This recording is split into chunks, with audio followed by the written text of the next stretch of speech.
Allez, direction à présent Kigali au Rwanda où l'Africa CEO Forum se poursuit. Demet Korkmaz, vous êtes sur place pour TV5 Monde. Vous nous parlez d'un sujet clé pour les économies africaines, le numérique.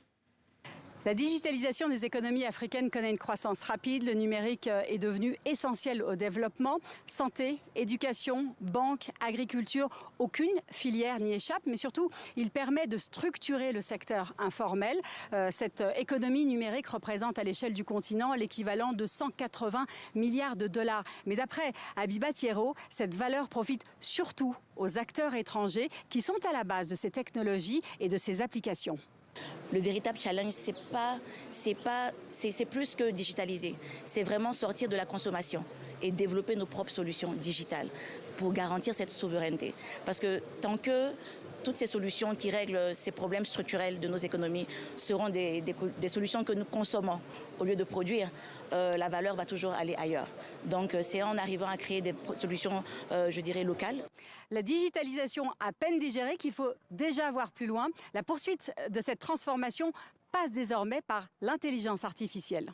Aujourd'hui, on a passé le pas de la digitalisation, il faut le généraliser, il faut qu'on ajoute la couche supérieure qui est la partie intelligence artificielle, qui est la plus compliquée. D'ailleurs, le premier socle, qui est le basique de la digitalisation, on a vraiment fait le travail dans beaucoup d'environnements panafricains. Maintenant, il faut qu'on passe la deuxième révolution numérique, qui est la partie intelligence artificielle.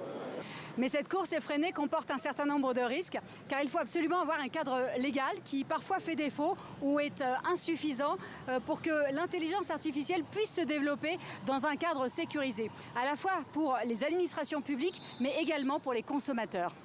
Maintenant, avec l'IA qui se développe de manière absolument facile et massive, votre visage peut être hacké, ma voix et votre visage peuvent être assemblés et autour de ça, un tas de fraudes peuvent se produire. Donc nous, on travaille beaucoup autour des systèmes de biométrie qui permettent de garantir que lorsque vous vous présentez en ligne, vous êtes réellement qui vous êtes. Donc c'est à la fois central pour les utilisateurs et pour le déploiement de ces systèmes. Et évidemment, ça l'est pour les gouvernements qui les mettent en place parce que c'est ce qui leur permet d'assurer leur souveraineté et la sécurité des personnes dans l'espace digital.